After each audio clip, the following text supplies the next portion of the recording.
முன்னாள் முதலமைச்சர் ஜெயலலிதா அவர்களுக்கு தண்டனை வழங்கப்பட்டு விட்டது. சிறை தண்டனை 4 ஆண்டுகள். என்னை அழைத்தார்.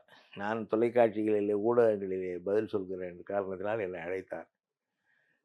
இது பற்றி நீ ஊடகங்களிலே பேசக்கூடாது என்று சொன்னார். ஏன்? நான் அவரோடு உட்கார்ந்து பேசிக் கொண்டிருக்கும் பொழுது ஒரு ஆங்கில தொலைக்காட்சியிலே என்னிடம் ஒரு கேள்வி கேட்டு விட்டார்கள். நான் சொன்னேன், justice delayed but not denied என்று சொன்னேன். வேற எதுவும் சொல்லவில்லை. சொல்லிவிட்டு இவரிடம் வந்தேன். எங்கே போனேன்னா, இந்த டிவியில கேட்டாங்க. டிவியில பேச வேண்டாம்னு சொன்னேன்ல, ஏன் பேசினேன்னாரு. இல்ல நான் இதுதான் சொன்னேன், வேற ஒண்ணும் பெருசா சொல்லலன்னு. ஒருவர் சிக்கலில் மாட்டிக்கொள்ளும் பொழுது, அவர் எதிரியாக இருந்தாலும், யாராக இருந்தாலும், அவர்களுக்கு ஒரு துன்பம் வரும்பொழுது, அதை நாம் அரசியல் காரணங்களுக்காக பயன்படுத்திக் கொள்ளவோ, கேலி செய்யவோ, கிண்டல் செய்யவோ கூடாது. ஜெயலலிதா எனக்கு எவ்வளவு பெரிய எதிரியாக இருந்தாலும், இன்றைக்கு ஜெயலலிதாவுக்கு ஒரு சிக்கல் வந்திருக்கிறது. அவரை பற்றி நீ பேசக்கூடாது.